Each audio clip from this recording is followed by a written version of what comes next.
Hello, thank you for joining us. Welcome from me, Michael Scott, in Oxford in the UK, and from my joint convener, Sanford J. Ungar in Washington, DC, to this, the 44th jointly promoted event between the Future of the Humanities Project and the Free Speech Project.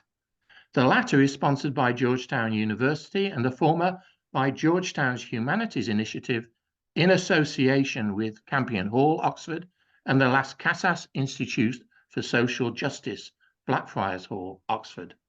Together, the two projects consider issues concerning human dignity, rights, cultures, histories, traditions, and freedoms in a wide spectrum of educational activity, policy, expression, and aspiration. In a moment, I'll hand over to Sandy, who is the director of the Free Speech Project.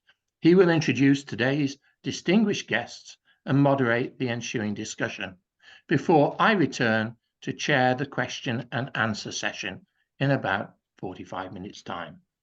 From the start, you can type in questions to the panel by using the Q&A button at the bottom of your screen, not the chat button. These will come to me during the session, and I will try and put them to the panel to consider. We urge you to ask questions as and when they occur to you, so that we have no bottleneck at the end. So I'm looking forward to today's discussion about the UN. Over to you, Sandy. Thanks very much, Mike. As you say, we have a very distinguished and well-qualified panel today. I want to thank them all for joining us. Alynna Lyon is professor of political science at the University of New Hampshire and has written many books and articles about the United Nations. Laurie Nathan, coming to us today from Oslo in Norway, is just director of the mediation program at the Kroc Institute for International Peace Studies at the University of Notre Dame, a very important institution established some years ago by the Kroc family. He has done extensive research on international mediation. Barnaby Powell, we're fortunate to have a writer and speaker and expert on China today who will bring a special perspective to this. He is coming to us from the outskirts of London. And Mike Sachs is back with us again, emeritus professor at the University of Suffolk in the UK, chair of the United Nations endorsed Institute for Responsible Leadership, and very much involved with UN history and programs. I want to start by saying, when I was a schoolboy a few years ago in a small town in Pennsylvania, not all that far from New York, we would go on field trips to the United Nations, and we would be awestruck by being in such a place where such important things were happening and where the fate of the world was in the balance. And I haven't taken the time to check, but I have a feeling that in my old school and clubs and so on, that's not happening today, and that's representative of a kind of falling off in the prominence and the centrality and the reputation of the UN. So I want to ask all of you to comment on that. Am I right to perceive that there's a true and meaningful decline in regard for the United Nations, importance of the United Nations, or is that just crabby of me under the circumstances? I'd like to hear everybody talking this, but Laurie, Nathan, why don't we start with you? Well, Sandy, thank you. And thank you for the invitation to participate in this discussion. I think I would vote for crabby on your side. The UN is a vital institution. It has limitations because of the nature of power and the way in which the international system is structured. But the UN is an indispensable institution. And of course, it's not one thing. It's a collection of things, including the Security Council, the Secretariat, the specialized agencies, the General Assembly. We are preoccupied perhaps with the Security Council in this discussion, but I'm simply making the point that the UN is a collection of many things, some of which are very, very effective and others less so. Thank you. Alynna. Well, first, let me just say thank you for inviting me to be part of the conversation. It's an important one, and I really appreciate us thinking about it. So I will echo Laurie in that. So the UN is many things, and as academics, we tend to think of 3 United Nations, right? So the venue for member states, right, for countries, it's an arena, right, for countries and their diplomacy. For good or bad, and that's actually one of the most problematic elements of the UN. But the second UN, we tend to think of the bureaucracy, and as Laurie just mentioned, it's an institution of institutions, some of which are very effective and some of which are highly problematic. And then the third UN is one that is becoming more and more relevant, which is it's a venue for civil society, for organizations all over the world that may not be connected with governments that are working very hard on issues, whether or not it's climate or displacement or health issues, right? And so you want expertise, maybe it's the private sector, those types of things. So we tend to think of 3 UNs. But to speak specifically to your question, so my area of research is really on US relations with the UN. And absolutely, many people in my research, I wrote a book looking at kind of the history of the US relationship with the UN. And we remember that there were, for UN Day, October 24th, there used to be parades in the United States and international balls and galas with a lot food celebrating that.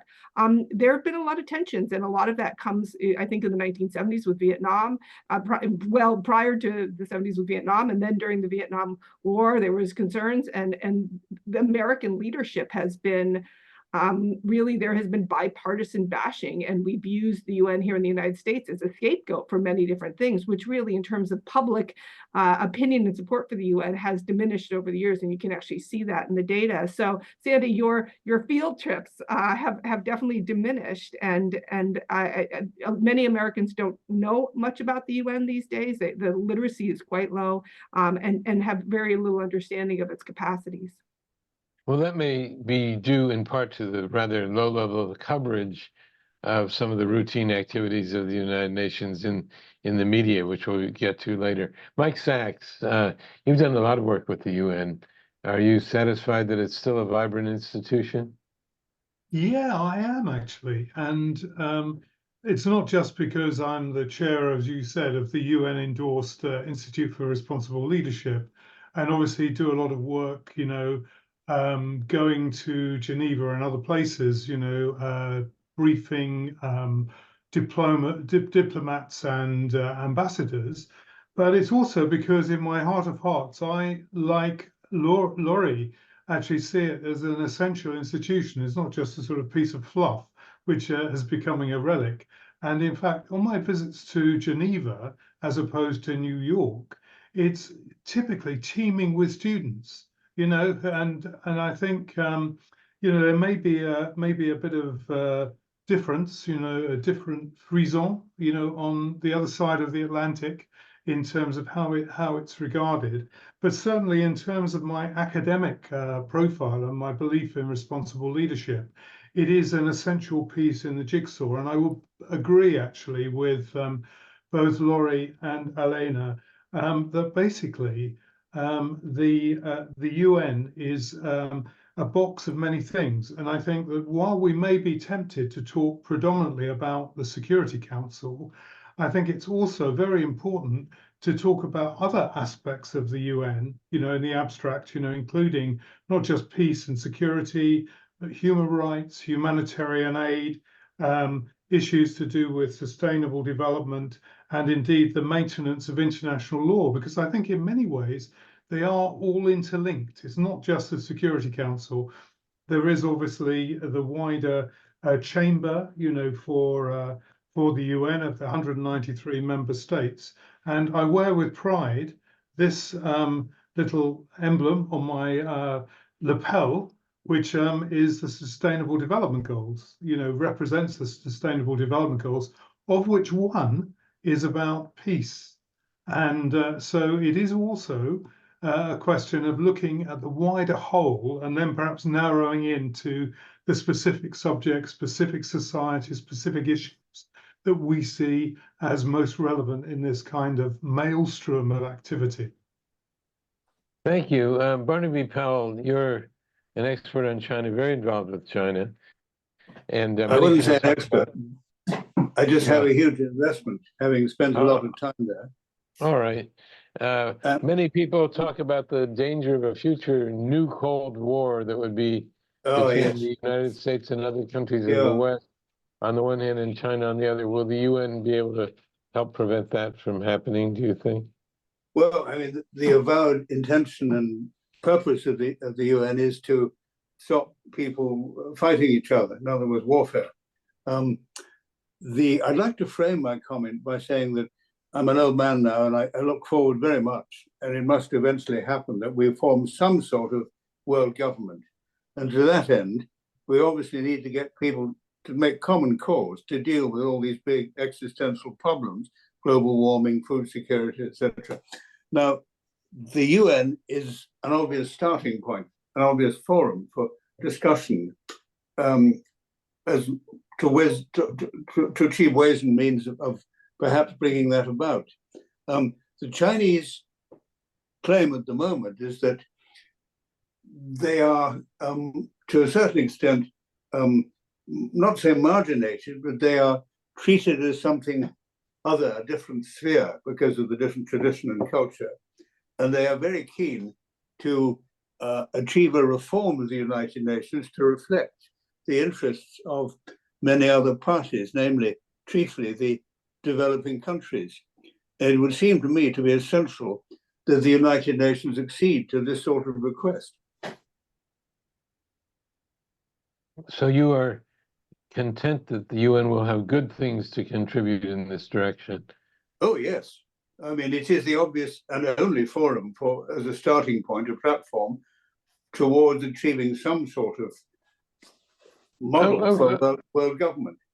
Okay, so let's talk about some of the major international problems that we're confronting today and that we are reading about, some of them at least, in the news every day. What about the Russian invasion of Ukraine? I'll ask each of you, or one or another of you, to address this, but just cite a few things.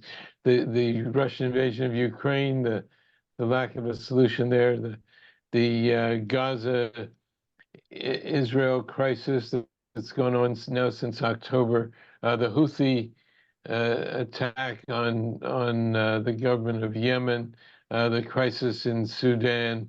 Let's just leave it at that. I think that's 5 that I mentioned. Do you see, Alynna, do you see the UN contributing specifically and helpfully on any of those in particular?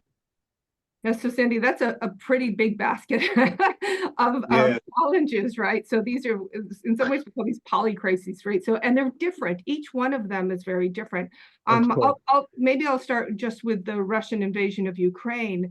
I remember watching the Security Council meeting on, I believe it was February 21st. I think it was the evening of February 21st or February 22nd, as the Security Council was convening, watching the deliberation, and then a split screen as the bombs started flying. So what I'll say is that the UN was working desperately to prevent that from happening at the Security Council level with the Secretary General. Many actors were trying to do that. And we know that perhaps one of the highly problematic elements of the UN, and specifically Security Council, is the veto power, right? So self-enforcement against the great powers. You have Russia in the room. Now, there is a provision in the UN Charter 27.3 that says you're supposed to recuse yourself or not vote regarding, and the US has ignored that, the Russians have ignored that, and the Chinese have ignored that.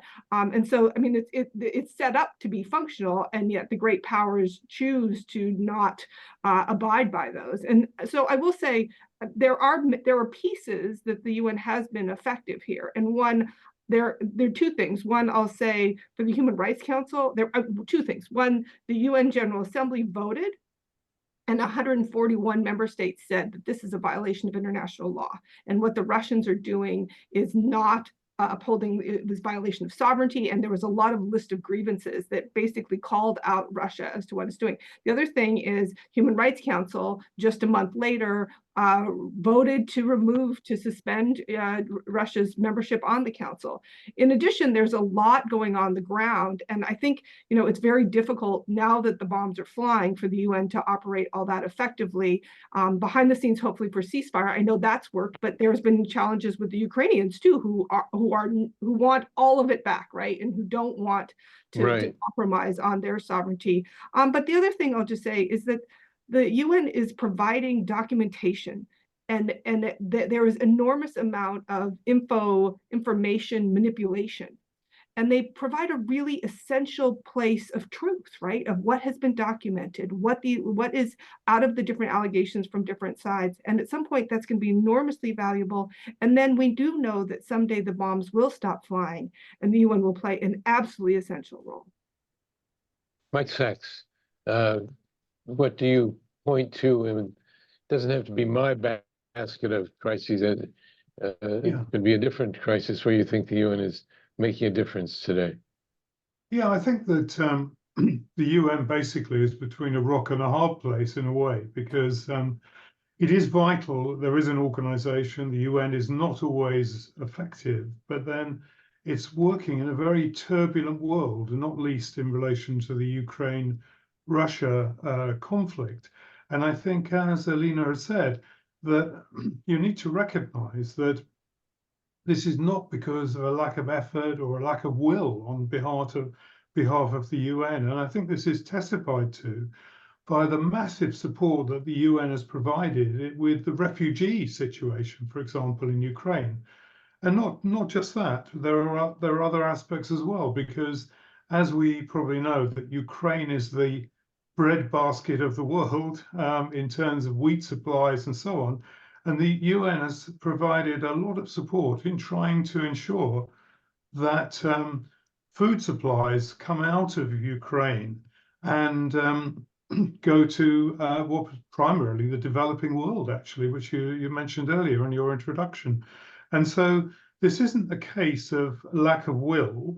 I think it may lead to some reinterpretation of what does the veto power actually allow, and is that legitimate, and should others be brought in more fully to the equation in the situation of these conflicts. But I was also heartened by the fact that some 2 or 3 months ago, Guterres, the Secretary General of the UN, had actually made some statements about the illegitimacy of encroachment of the sovereignty on another country. And I think this indicated, at least in ideological terms, where the UN was coming from, even if the veto power made things quite difficult.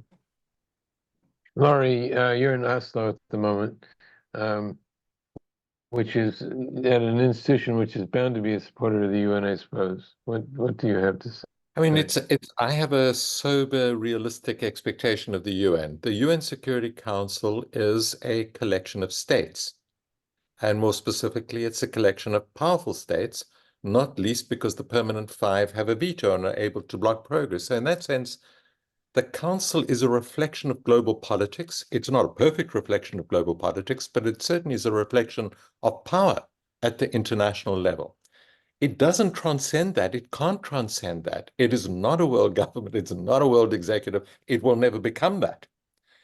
And that is not least because the international system is characterized by state sovereignty. That is the rule of the international system. The UN doesn't sit above sovereignty.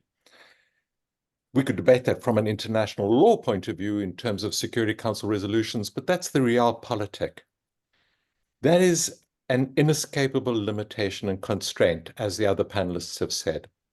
Despite that, the fact that the UN Security Council has just passed a resolution on cessation of hostilities in relation to the Gaza war may be too little, it may be too late, but we are far better off with that resolution than without it.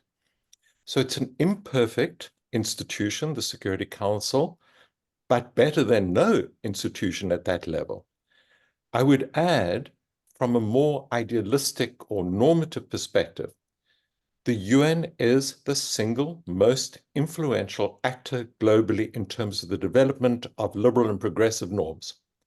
So if you're looking for who keeps the flame on international law, international humanitarian law, respect for the rule of law, respect for democratic rights, human rights, gender equality, it is the UN that is the developer and maintainer of those norms. So the world would be much the poorer without that. Thank you. Barnaby, where do you see the UN making the most important contribution at the moment, and what would you like to see it do better? I agree with what Laurie just said. Absolutely, he's quite right. The problem, the phrase that jumped out at me was liberal and progressive norms, which are not accepted by, particularly by China, probably less by Russia. This is the sticking point, where there is a crisis of sort of incompatibility of values, and there's a sense in China and Russia less so perhaps, that for so long the United Nations has embodied Western values predominantly, which is a perception rather than a reality. And they are sick, particularly China, of having liberal values stuck to them. They maintain that they can use the United Nations, but it needs to be reformed, as I said earlier, to represent a wider constituency, particularly the global south and the developing countries. Otherwise, they feel that they're being continually more or less guided and persuaded and cajoled into going along with a Western system of rights in particular. And this is a key word, I think, that the Chinese don't accept the notion of a right as something which inheres naturally to a human being. Theirs is very much a matter of giving priority to duty and responsibility and obligation and loyalty, and hence our perception that they are a country characterized by a collective spirit, which we don't, so loosely we adhere to in the West. But this is the sticking point, I think, where they feel that they do need their place in the sun as a growing national or international power, and they want to bring in all the people that they are now championing in the global south, and to achieve a much wider representation, not just in the Security Council, but in the United Nations and all the bodies too. And this is the tide, I think, that must be turned towards forming and making of the United Nations, as I said earlier, if you like, the launch pad for some form of reconciliation and loosely use the phrase world government, but some sort of arena where norms are actually respected and accepted in common, in order to make common cause to deal with all these problems, which will otherwise overwhelm us. Let's talk for a moment about some areas of reform that are quite often spoken about. For example, the limited membership of the Security Council. And it's for many decades now, people have said, well, the Security Council represents, even though there was a change in the 70s in who represented China, but represents a very static notion of who the important powers were in the world at the time the United Nations came together in 1945. So, Alynna, if, the global south, I mean, the southern part of the world, nations power have complained they're not well represented in the Security Council. Middle powers, places like Brazil, South Africa, perhaps, other third world countries have felt that the Security Council is just unapproachable for them. What would you do to try to make Alynna, what would you do to try to make the Security Council more representative? So such a fascinating question. It's actually being debated right now, and I'm on a working group that's looking at this for the Summit of the Future, which is a summit that's being held in September. And so we're all talking about these things and thinking about these things. So I'll say two things. One, what I think should be done and what actually can be done, which are totally different things. So I think that there's a huge push on the part of Global South countries for inclusivity. And that's not only in Security Council, but throughout the UN. And basically saying, and a colleague of mine, Mintu Tan, has come up with a really wonderful phrase, which I think, nothing about us without us, which basically says, if you're going to do something regarding whether it's Mali or Sudan or any of these things, we should be in the room. We should be partners, right? You can't just kind of have these edicts from above. So the idea of inclusivity, of either expanding membership or some type of modification of vetoes in terms of Security Council reform, absolutely. And I do think that the Security Council does need to expand to be more inclusive, but you also have to be cautious about making it so unwieldy. I mean, it's hard enough to get consensus. It took since October to this week to get a ceasefire resolution passed, right, with 15 members. Now, much of the opposition really came from two great powers, but at the same time, there's a delicate balance there. So inclusivity is absolutely important. The other thing I would just say is that the veto is really problematic here, and there are pieces that I would recommend and that have been talked about quite a bit.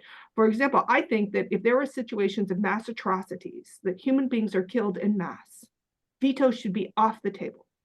There should be no capacity for that. Or you need a double veto, or there needs to be 2 or 3 or something along those lines. And there are some modifications. There is some success.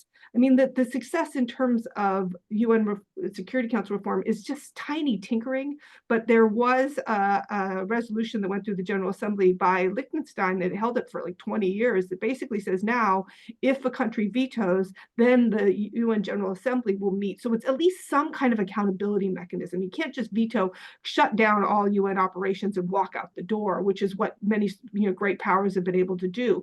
And there's movement towards that, and there's a lot of appetite towards that.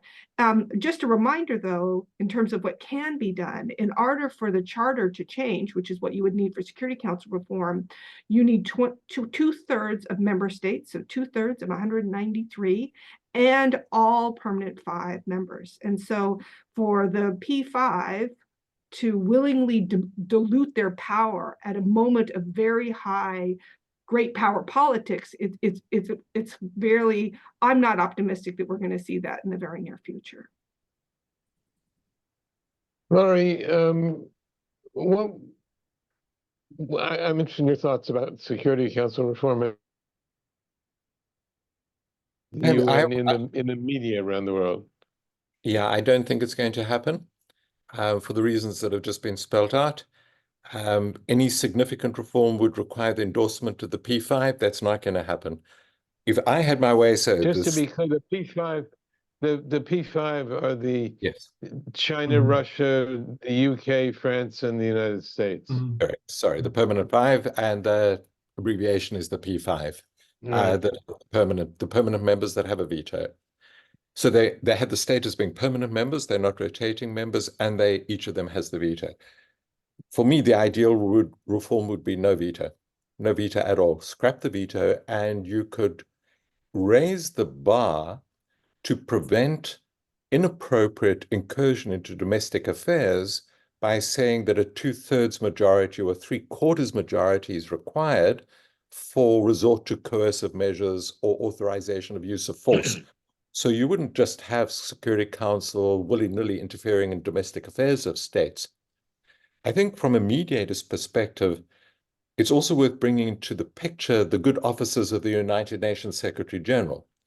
Now, you can have UN mediation that is authorized by the Council. You can also, in the absence of a Council resolution, have the UN Secretary General appointing either a special representative or a special envoy who has the SecGen's good offices function, meaning they can get on with quiet diplomacy.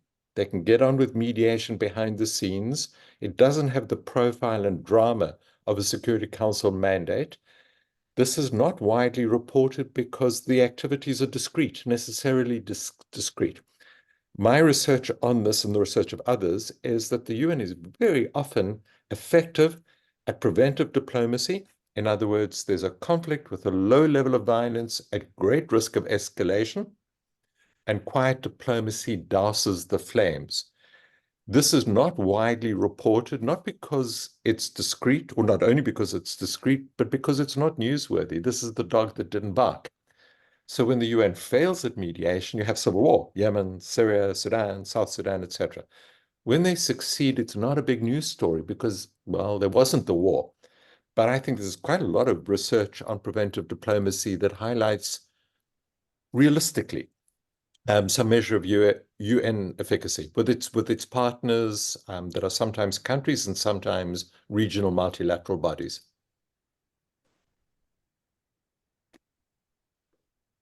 Back to you. Could I come in there? Because I actually like to just sort of see, if you like, the inverse of the discussion. Because I had the privilege quite recently, a few months ago, of sharing a platform with the chair of the non-aligned movement, with which you may or may not be familiar. This is the second largest organization outside of the UN, which is global in context. It contains 120 countries, as opposed to the 193 of the United Nations. And this was really interesting because I do think that the members of this group are largely, almost all, from the global south, with South America, Africa, Asia. They seem to get on extremely well, and they seem, from the reports I have from the chair, to work through consensus in terms of moving forward, despite the barriers of religion and politics and so on and so forth, which was really interesting. But these guys, the 120 countries, should be pitching inside the United Nations, not outside, as a separate group that in a way feels sidelined by the United Nations. They feel they've got a particular case to argue.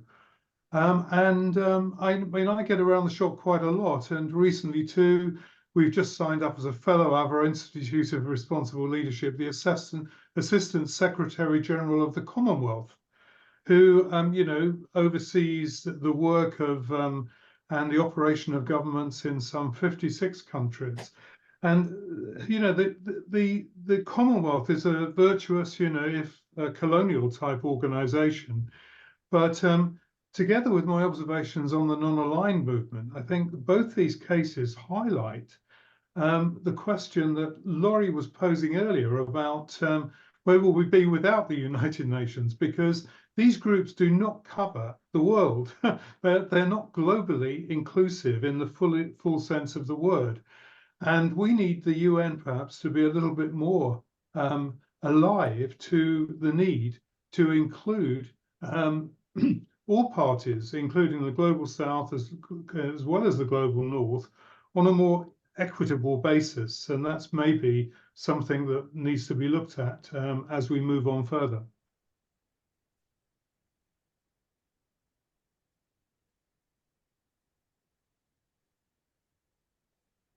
I think, Sandy, you're on mute. Yes, thank you. I'm sorry, I lost my internet connection briefly a short time ago, and it came back muted. I didn't notice.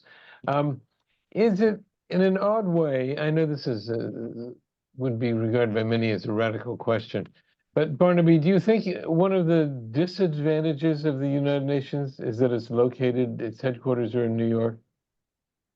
Well, I tell you what I really think. I think that, and it's been amply illustrated by attitude of the previous president and people like John Bolton, who are not great fans of the United Nations, that it's almost held at arm's length.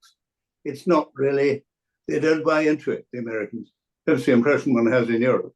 And therefore it's regarded more often as a talking shop rather than an effective broker of peace or stopper of warfare. And this is why I think it needs to be broadened and the representation increased in order to alleviate a lot of the problems of poverty and migration that we are now feeling, the impact of in Europe. So it would be good if the Americans were more on side. I just make that observation in passing and did endorse it with a bit more heartfelt conviction. Well, there's this. Go ahead, Laurie. Just in terms of realpolitik, it's not surprising that major powers do not want to be constrained. Whether it's China, Russia, or the US, Why would they Mm. want to be constrained when Mm. they have the power to act unilaterally? Who enjoys Yes. constraints of international law and multilateralism? It's the weak states. And the middle powers are a mixed bag. So there are middle powers that promote multilateralism, particularly the European and Scandinavian countries. And then there are middle powers that prefer the no constraint. So again, this is a reflection of international politics and power. For what it's worth, here's a little anecdote. I did a project recently, a research project on the effect of UN Security Council resolutions on mediation. In other words, how does the wording of a council resolution on Mali or Central African Republic or Syria, Yemen, impact on the mediation? And to do the research, I interviewed senior United Nations mediators, not for attribution. And one of them said very tellingly, if you think that you can do an analysis, if I think I can do an analysis and make recommendations that ignore realpolitik, that are based on norms and ideals, I will have completely misunderstood what's going on. And we may be idealistic, people like ourselves, and that's great. But I think if we don't take account realpolitik, we haven't understood the nature of the beast. Ah, yes. Where is Herr Kissinger when we need him? Or Metternich or Bismarck. Indeed. Yes. Or Lenin. No, If I exactly. can just weigh in just a moment on Yes, that please. in terms of the realpolitik. I think, it's funny, the title of our discussion today was about the idealism of the UN. And I thought, from having read founding documents in the dialogue in San Francisco, yes, there was idealism, but it reeked of realism. The P5, the Security Council, it's a victors organization, right? The victors of World War II wrote the rules to the game and privileged themselves, right? So it's hard to see idealism in that particular piece. And when we talk about the role, it builds a little bit into the role of the United States here. At the time, 45, the U.S. had a great amount of credibility and legitimacy, and it seemed like a very appropriate place. The UN has headquarters all over the world, Geneva, Nairobi, UNEP is in Nairobi, Bangkok. There were lots of, the UN is all over the world, and there's many places and many things. The other thing, and just to bring another complicated layer to this, we have to look inside these countries, especially these great power countries. If you think of just China, Russia, and the United States in the last 10 years, we have leaders who, in many cases, are very interested in promoting their own power, not necessarily their country's power, but their own power, right? And so their activities, whether it be in the UN or domestically, are often about self-promotion. Right. And that is a very, very challenging environment to work through in terms of, okay, let's work together as partners, let's work multilaterally, let's try to find common ground, common solutions. And so at the individual level, whether or not it's Donald Trump or Xi or Putin, the incentive structure just really isn't there. And so it's kind of the worst of worlds, right?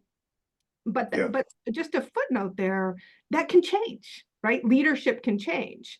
And, there were times, for example, one of the projects I did, if you look at, for example, Kennedy during the Cuban Missile Crisis, he worked with Utant, the Secretary General at the time, and Khrushchev. Like, that was a really important mediation process that went through. Or Dag Hammarskjöld, the second Secretary General of the UN, who, basically, again, and to go to Michael's point about, and Lori's point, I think, as well, about the being able to do diplomacy that don't make the headlines, right? And Dag Hammarskjöld was able to negotiate the freedom of U.S. airmen that were captured by the Chinese during the Korean War. I mean, not many people think about that, but many argue that was a potential point for a World War III, right? That could have escalated into something really, really traumatic. So we're not seeing these kind of these processes that take place. And I'll just say, for example, the Obama administration did a ton of work in the lead up to the Paris Climate Change Conference, right? They worked with so many global South countries in terms of the technical information they need in terms of emissions and those types of things. So it's in some ways, you need the configuration of great powers and their leadership to be in a right place, and good things can happen, and I'll just mention one, the Persian Gulf War of 1991, for good or bad, it's a good example of a country violating Iraq, violating Kuwait's sovereignty, the international community coming together. My understanding, 46 countries worked together. It was very clear, defined upholding of sovereignty and international law. And so it worked, but you also needed someone who understood, for example, George H.W. Bush understood the UN. He had served as the U.S. ambassador to the UN. He had that literacy and he had commitment to the organization. Good Yeah, point. could I just break in? This issue of leader. I'm sorry, Mike. Yes, please.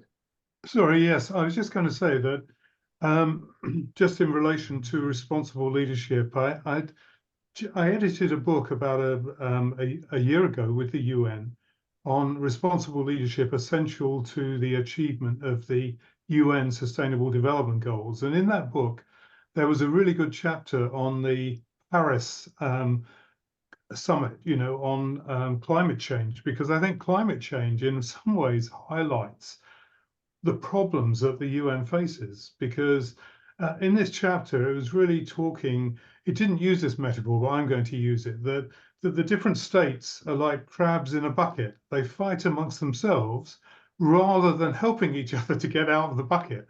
And this is what seems to be happening with climate change, in terms of, how do we should be clubbing together to actually resolve this issue. And what this requires is a sense of co-responsible leadership, not solo-based, oh, this is the interest of my nation.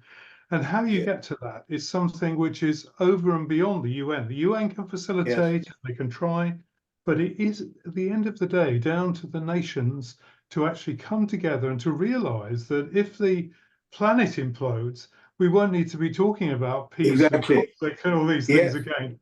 Yes, absolutely. Mike, on that point, does the effectiveness of the UN depend in part, at least, on the effectiveness of its leader, its Secretary General? It seems that there has to be such an aura of compromise around the selection of the Secretary General that there's almost a premium on choosing somebody who will not be too forceful a leader. And has that changed over the years?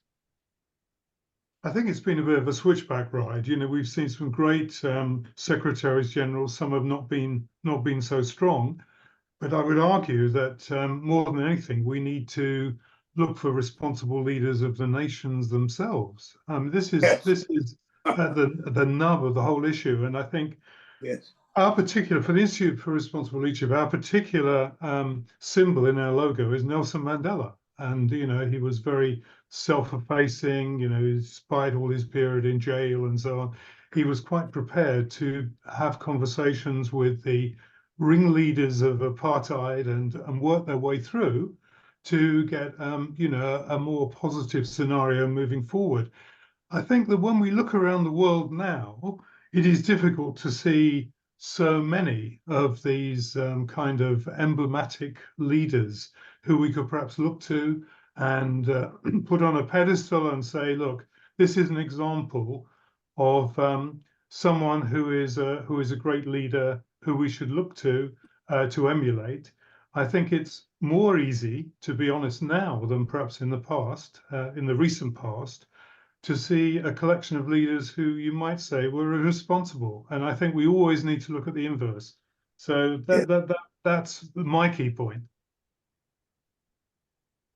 Laurie, do you see a promising future before we go to Mike Scott to take on the questions from our audience and pass them along? Do you see a promising future for the United Nations? Do you see the return of the school children coming and looking with awe upon the General Assembly chamber as a great place? I think that is more up to you and your school teachers in the US than it's up to the UN, because I think all the panelists have been saying, we think that this institution, albeit imperfect, albeit a reflection of great power politics, is a remarkable institution. And if we didn't have it, we would have to invent it.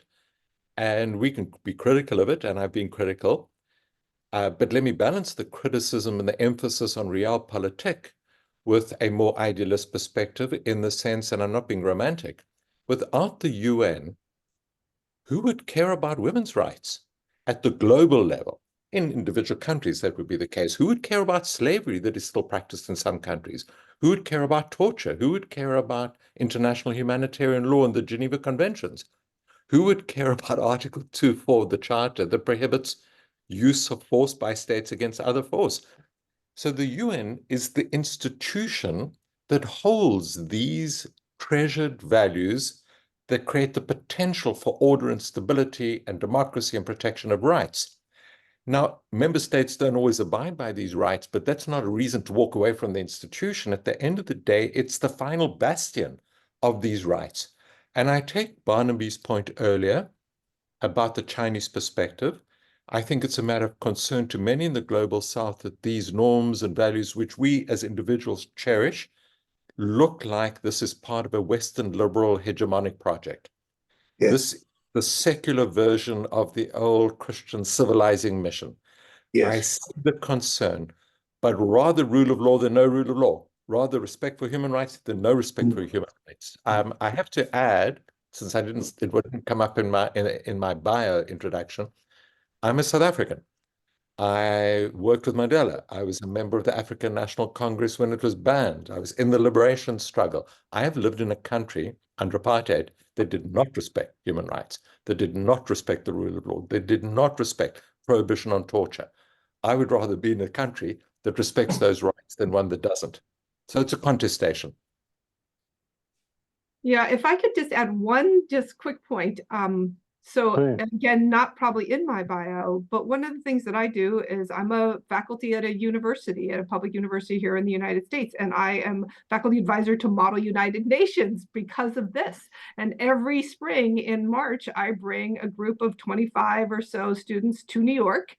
They are assigned a country, they represent that country. We had a very challenging assignment of Russia this spring, and we did South Africa in Germany and I take them to the General Assembly Hall and said, you'll be delighted that they are absolutely in awe and they are humbled and inspired. And I had a Nigerian student with me who had talked about how the UN was there for him and that he wouldn't be in the United States receiving the education he is without the United Nations and that assistance. And his goal now is to go back and work. So to end on a little bit of an optimistic note, there are still young people traveling to the UN who are very inspired, and that particular conference is usually about 5,000 Right. students. So. Of course, I do realize that. Turn things over to Mike now, but I do want to say, Mike, as you know, I don't ordinarily take the role of the cynic in order to provoke our idealist panelists, but I seem to have excelled in doing that today. So over to you, Mike. Not at all. There's an unnamed attendee who asks, as regards realpolitik and the P5 veto, do the large nuclear arsenals of those states function as a de facto veto? If the structure of the UN reflects actual power, should the veto be extended to the other major, and in brackets, nuclear states? Laurie? I would definitely oppose the idea of extending the veto. My argument was the opposite. The greater the number of countries that enjoy a veto, the more gridlocked the Security Council. So I would push in the opposite direction. I think you want no vetoes. Is a nuclear control of nuclear weapons a de facto to veto? Yes, it is. I mean, in terms of the real world of power politics. And if you look at Israel, if you look at Iran, if you look at India, Pakistan, which are not P5 members, whether they have them or we think they have them, of course, I mean, that is affecting strategic calculations in situations of conflict in a dramatic way. But if the question were, which institution on the planet has the best chance of controlling and managing the problem of nuclear weapons and potential proliferation, there's only one answer to that question, and it's the United Nations. Alynna? Yeah. Alynna, any comment on that? Yeah, I think tying nuclear weapons states to P5 membership or to permanent membership is actually really, really dangerous. I will say that just to echo what Lori said, the very first meeting of the United Nations dealt the topic on the very first meeting on the very first topic agenda was on the issue of nuclear power. And it's something that the UN has been working on extensively for over 75 years. And despite the fact that we have concerns about, for example, Iran and North Korea, one of the things I'll point out to my students is that it's actually been fairly effective. We haven't had the use of nuclear weapons since Nagasaki and Hiroshima. Of course, those were atomic. We have limited, there are many countries in the world, as I understand, Latin America, and since South Africa has agreed to give up theirs, all of Africa has declared themselves nuclear-free zones. And there is significant success. And many will actually point out that their nuclear arsenals, at least they claim, are not actually offensive, right? They're defensive, right? So it's not that we have guns pointing at each other, so now we should talk, right? Now we should meet at the conference table. The conference table should be made up, and again, speak to the question of inclusivity, of weaker powers, of middle powers, of powers from all over the world, rather than just the big dogs in the clubhouse. Thanks for that. I'm going to stay with you because there's another question coming from Angela Preston. And I do notice today, which is quite unusual now, that we only have one woman on the panel. We usually try to ensure that we've got a balanced panel. And over the course of these programs, we do get that balance. But so I apologize to you actually that we've only got one woman on the panel today. But Angela raises this as another issue. If the UN required equal genders of negotiators on war, do you think there would be more progress on ceasefires and ending of wars? Absolutely. And, when we look at both conflict, women are usually highly victimized, right? So one of the notions that has come out of the UN is this notion of human security in conflict, right? Not just national security, but human security. And women are often victimized in a variety of different ways. And that comes from when we go back and, Michael's pin with the SDGs, I believe it's SDG 6, which is about access to water. It's also about gender, right? Women are the ones that are all over the world trying to find access to water and often making them very vulnerable to sexual violence and those types of things. So that, mainstreaming gender issues throughout the international multilateralism is absolutely important. But there is significant research, and again, that inclusivity, nothing about me without me, whether or not you're talking about Afghanistan and the enormous challenges to women in Afghanistan, or sitting at the negotiating table talking about Sudan or Haiti. I think that having, again, more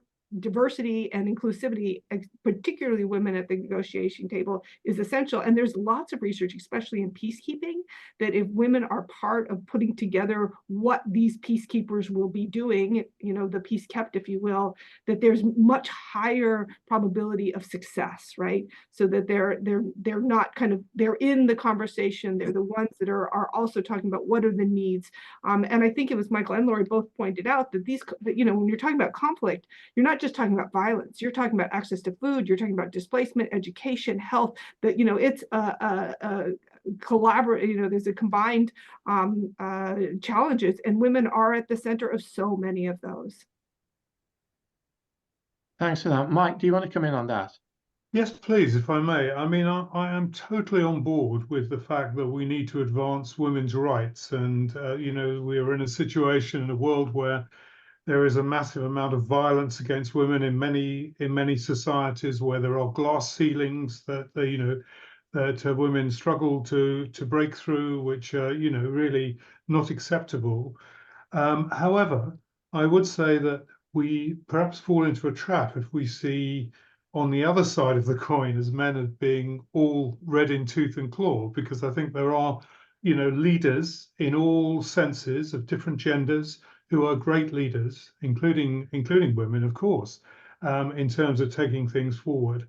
And I think that we need to very much respect this. In terms of the negotiations, obviously, the texture of the negotiator on both sides is important in terms of the outcome, but it is also true that different countries may be coming from different positions of power in terms of realpolitik, and so whoever you put in as a negotiator may be working on an upward curve if we're in a situation where there is some kind of uneven power balance, whether that be through nuclear weapons, whether it be through economic prominence in terms of power.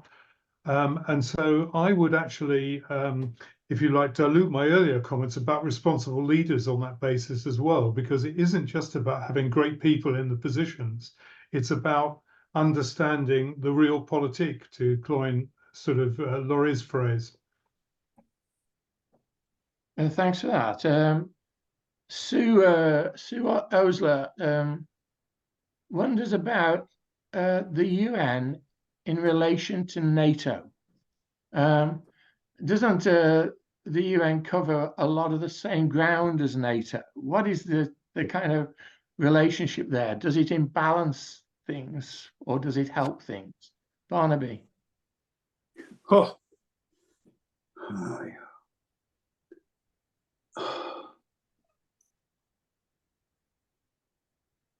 I really don't know. I mean, you said NATO, you? Yeah. Yeah. No, NATO. I'm a child of NATO. My dad went to Paris after the war with Sheikh to reorganize the military might of Europe, among other things. And then he represented British aviation in Germany for a time. So I'm a European through and through. We are a mighty force which is almost bending over backwards not to be engaged. Particularly the Germans have some reluctance in joining force or re-equipping themselves. The problem with NATO, I think, is that, in many ways, ironically, or somewhat, one somewhat loath to admit that Mr. Trump was right in asking the European countries pay their way a bit better towards contributing to the cost of maintaining the military strength of Europe. NATO is absolutely vital to give people any sense of security. But I don't think the risk of Russian invasion is real, less so even the threat of nuclear strike, which is absurd. I've never, even when I was younger, I never believed in the nuclear threat, the CND stuff.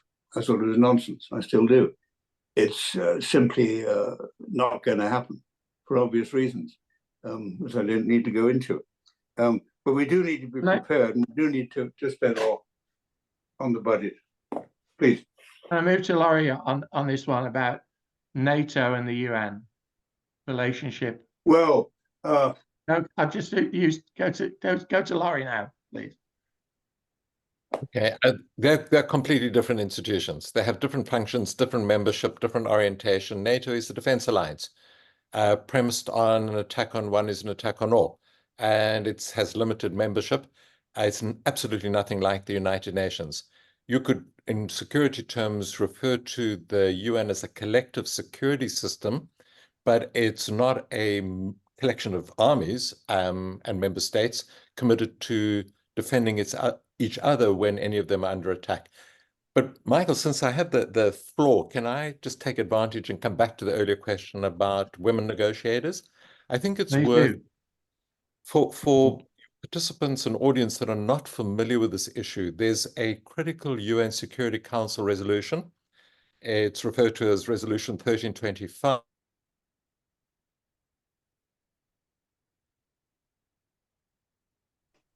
Unfortunately, we've frozen there. Yes, we've had interruptions in their service throughout this period. Perhaps Laurie will come. Laurie, it may be wise to, if you hear me, to disconnect and reconnect. So if I could take the NATO question, and then when Laurie Yes, pops in, he yes, can take the please. 1325. Yes. He can make that point because it's an important one. Agreed.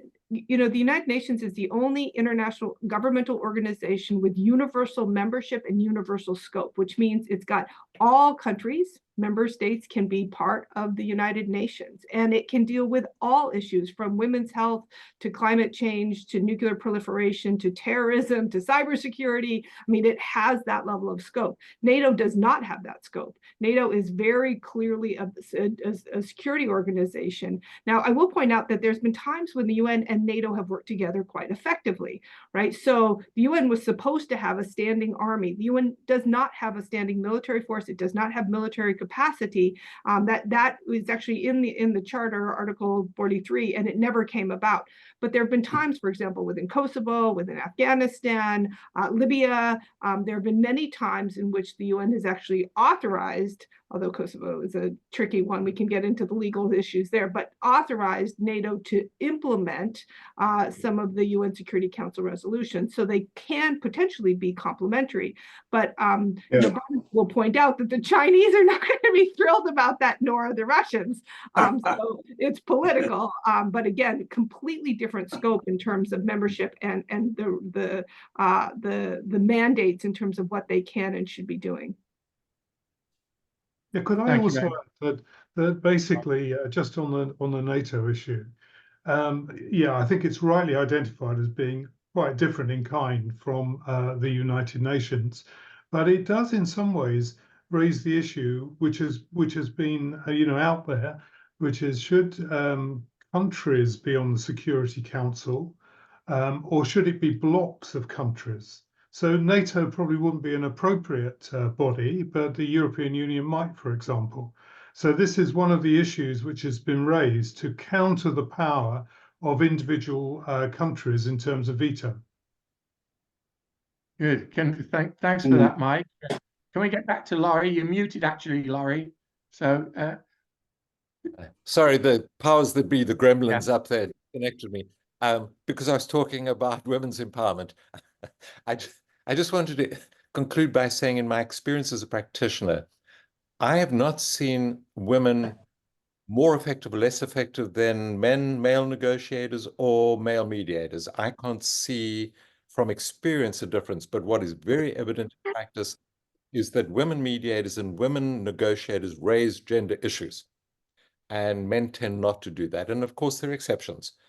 But if we're serious about including in a peace agreement and post-conflict constitution issues that are supportive of women's rights, empowerment, and equality, you're more likely to get that asserted by women negotiators and mediators than by men. Oh, yeah. Yes. Okay.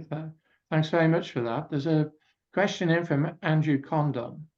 Do any on the panel feel as though a political rebuke of the UN, as noted by several panelists, is tied in any way to the rise in xenophobia and ethno-nationalism in UN member countries across the globe?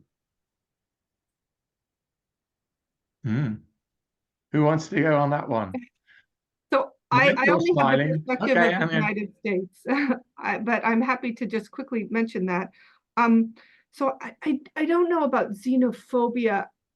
I will say that on the part of the Conservative Party in the United States, there have been concerns about lack of sovereignty. There have been concerns about relinquishing power to, I mean, even the federal government here in the United States. Many conservatives are concerned about the power that the federal government wields. And so the UN it's assumed that the UN is yet another layer of government, right? Yet another layer of intrusion.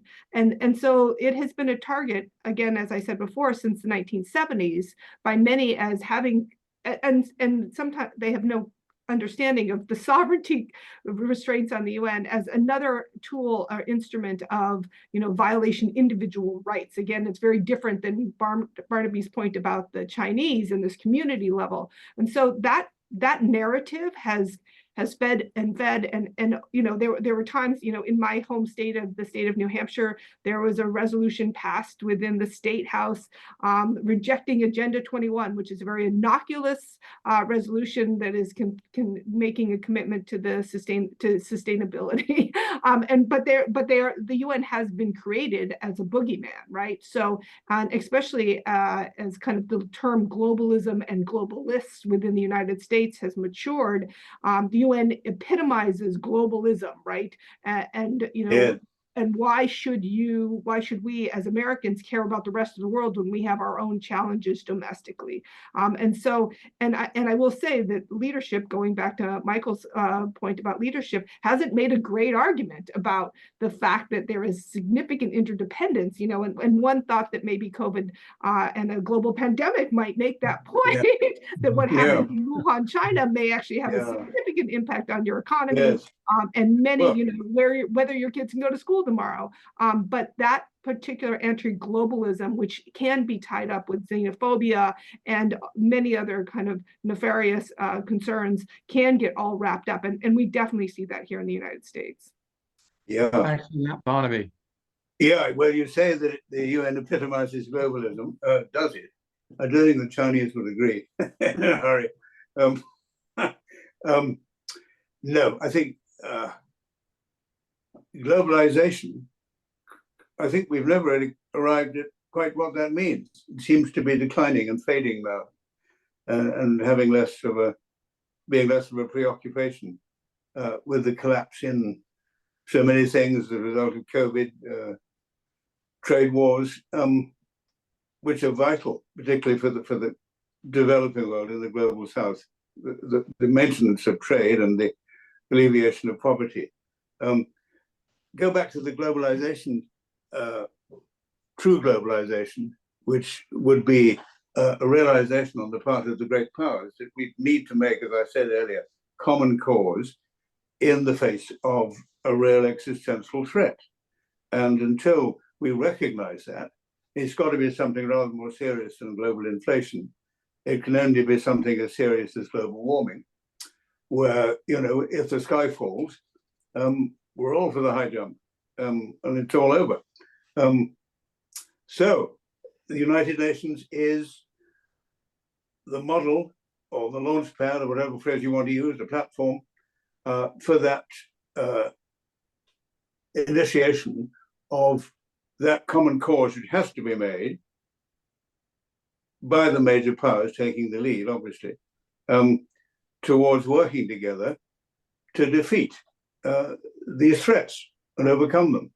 And this is where the United Nations is so vital. I think this is very much related to identity politics, because I think, it hasn't been spelt out, but in particular, the rise of the radical right, which are particularly put forward, the idea of national identities being central, Le Pen and others in France. I think these are very powerful forces, and I think they need, in a way, to recognize the importance of having an international as well as a national identity. I mean, both are legitimate, and I think they need, in some ways, to be reconciled in terms of the mix as we go forward. But these are threats, I think, to the way the UN operates, and we see it in Britain because of obviously the Brexit discussion and withdrawal, and the implication of that, which is now increasingly being recognized in relation to the EU. But this is really, if you like, in some ways, the thin end of the wedge in terms of the issue of identity politics. Yes, go. I'm going to wind this up in a moment. I'd just like to say something about UNESCO, because we haven't really mentioned UNESCO, and I had the privilege of chairing the UNESCO committee in Wales for a while. And I have to say, it wasn't all major issues. We set up, for example, with Barcelona, we set up a situation about making films in relation to child abuse, but never mentioning child abuse, but they were about child abuse, and taking it around and going to schools and schools seeing this. It was a United Nations initiative. It was a UNESCO initiative. There was another one about peer review over drug taking and so on. The minor things were, from my point of view, very, very important, but they get forgotten sometimes in the major ones. And I think that UNITAR is doing these things. I mean, they're not minor, are they? They're major things for people. are important. So I would like to mention that. Laurie, you were nodding your head there about that. So if there's a closing remark at this stage of the game, my message to audience members and others who are skeptical or cynical of the UN is make it better. Make it better. If you stop complaining. At the end of the day, you need to prevail on your own government, exercise your own vote, prevail on your own government to be responsible multilateralists.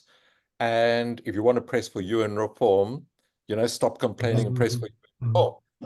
This is our institution. And as was said right at the outset, this is also an institution in which civil society is increasingly engaged and has a loud voice. So it's not as if it's exclusively a statist or governmental organization. There is room for activists on a variety of progressive causes to be heard. So stop complaining, get active. Sure. Good. I think everybody's going to agree with that. I'm going to hand over now to Sandy, and then before closing. Right. Just briefly, that was a wonderful discussion, and I'm grateful to our internationally qualified panelists for taking the discussion beyond daily petty politics about the United Nations, which I'm afraid too many Americans are the victims of. And this broader expertise and activism has been very helpful to set us straight.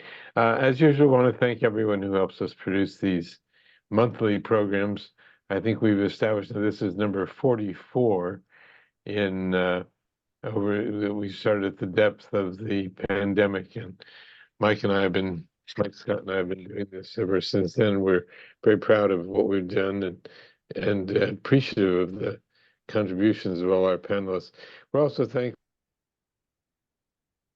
who helps us pull things together here in Washington, and to the leaders of Georgetown University, most notably Jack DeGioia, the president, who encouraged Mike and me to get this started in a moment when it was hard to think about how to break out of the situation we were in.